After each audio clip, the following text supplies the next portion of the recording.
লগ্ন জিতার পর ফের এক শিল্পীকে গান গাইতে বাধা দেওয়ার অভিযোগ উঠল। নদিয়ার মাঝদিয়ায় গান থামিয়ে দেওয়ার অভিযোগ করেছেন এক শিল্পী। সোশ্যাল মিডিয়ায় এই নিয়ে সরব হয়েছেন উত্তরপাড়ার মহিলা শিল্পী মধুবন্তী মুখোপাধ্যায়। 21শে ডিসেম্বর মেলায় গান গাইতে গিয়ে এই ঘটনা হয়েছে বলে তিনি দাবি করছেন। আয়োজকরা হস্তক্ষেপ করায় তিনি অভিযোগ করেননি বলেও শিল্পী জানিয়েছেন। একটি নির্দিষ্ট গান বন্ধ করে দেওয়ার অভিযোগে সরব হয়েছেন মহিলা শিল্পী। আয়োজকরা খুব ভালো ছিলেন তাই অভিযোগ দায়ের করেনি। ঘটনার পরও আয়োজকরা সদর্থক ভূমিকা নিয়েছেন বলে দাবি করেছেন শিল্পী। আর উদ্যোক্তারা বলছেন বিষয়টিতে মর্মাহত, এটা কাম্য ছিল না। যিনি ঘটনা ঘটিয়েছেন তিনি কমিটির কেউ নন, দাবি আয়োজকদের।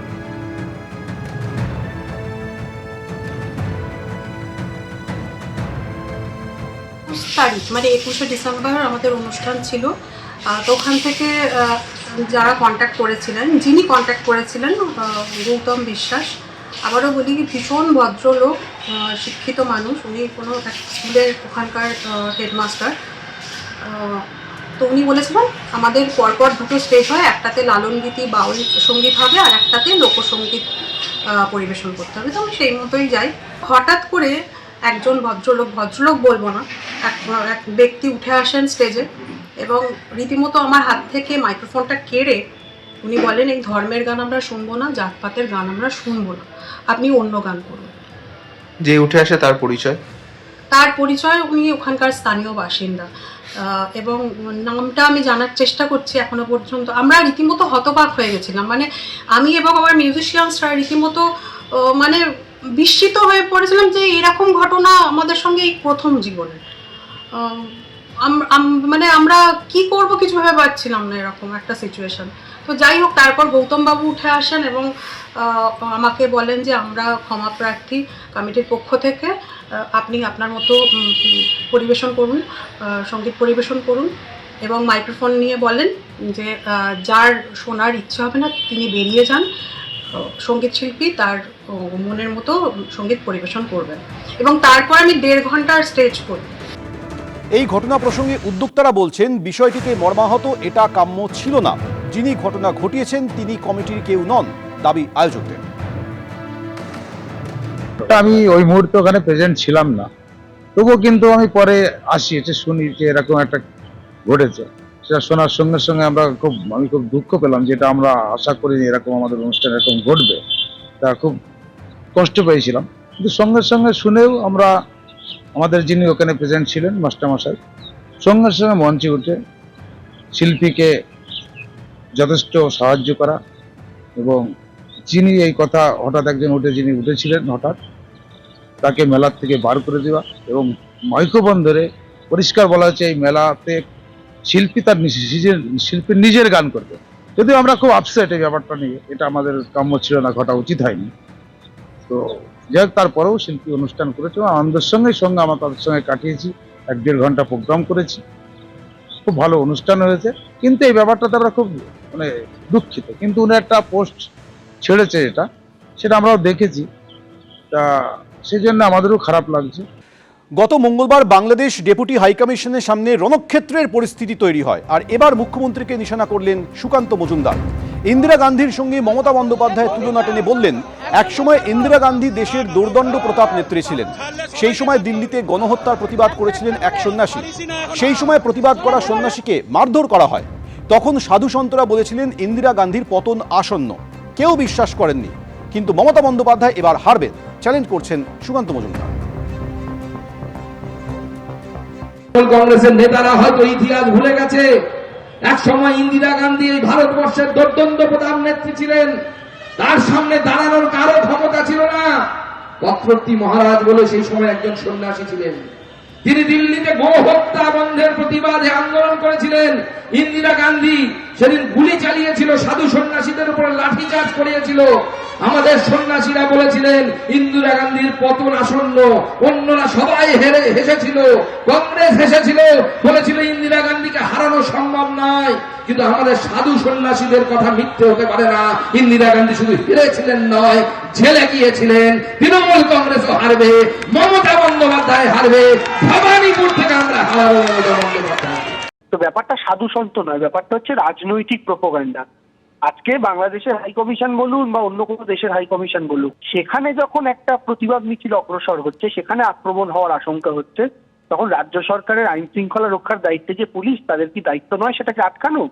তাহলে কেন্দ্রীয় সরকার স্পষ্টভাবেই একটা চিঠি দিয়ে রাজ্য সরকারগুলোকে বলে দিক যে বাংলাদেশ হাই কমিশন বা এরকম তাদের যারা যে যে দেশগুলোকে মনে করছেন অসুবিধা নেই, সেই সমস্ত হাই কমিশনের বাইরে নিরাপত্তার দায়িত্বে রাজ্য সরকার থাকবে না, তাদের বাঁচানোর দায়িত্ব, রক্ষা করার দায়িত্ব পুরোটাই কেন্দ্রীয় সরকারের থাকবে। এটা চিঠি দিয়ে রাজ্য সরকারকে অফিসিয়ালি বলে দিন না।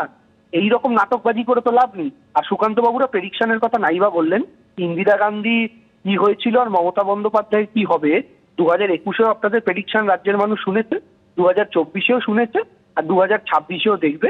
50-এর নিচে আপনারা থাকবেন, এটা বিধির বিধান।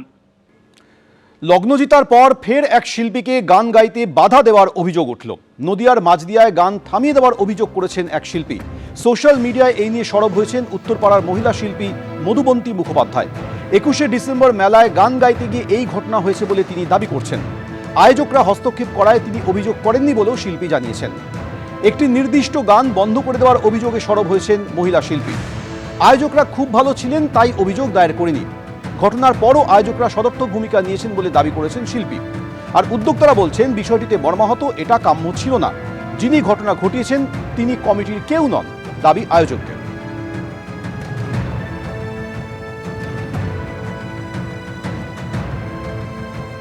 তারিখ মানে 21শে ডিসেম্বর আমাদের অনুষ্ঠান ছিল।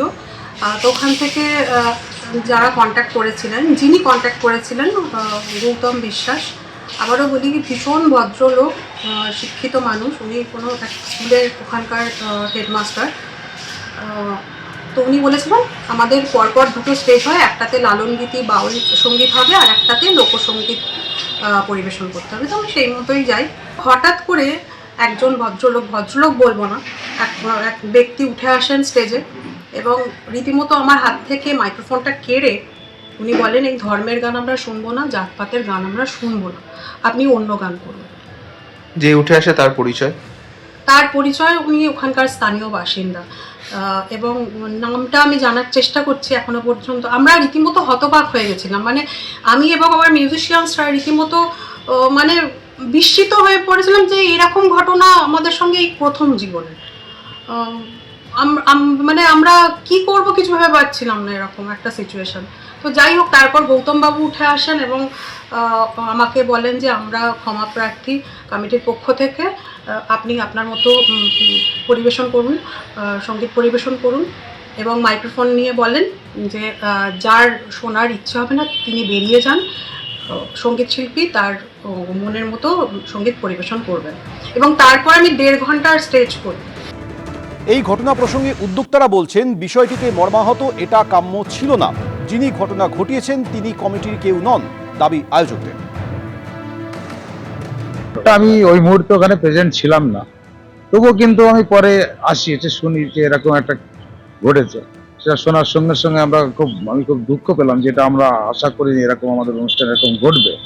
তা খুব কষ্ট পেয়েছিলাম, কিন্তু সঙ্গে সঙ্গে শুনেও আমরা আমাদের যিনি ওখানে প্রেজেন্ট ছিলেন মাস্টারমশাই সঙ্গে সঙ্গে মঞ্চে উঠে শিল্পীকে যথেষ্ট সাহায্য করা এবং যিনি এই কথা হঠাৎ একজন যিনি উঠেছিলেন হঠাৎ তাকে মেলার থেকে বার করে দেওয়া এবং মাইক্রোফোন ধরে পরিষ্কার বলা হচ্ছে এই মেলাতে শিল্পী তার শিল্পীর নিজের গান করবে। যদিও আমরা খুব আপসেট এই ব্যাপারটা নিয়ে, এটা আমাদের কাম্য ছিল না, ঘটা উচিত হয়নি। তো যাই হোক, তারপরেও শিল্পী অনুষ্ঠান করেছে, আনন্দের সঙ্গে আমরা তাদের সঙ্গে কাটিয়েছি, 1.5 ঘন্টা প্রোগ্রাম করেছি, খুব ভালো অনুষ্ঠান হয়েছে।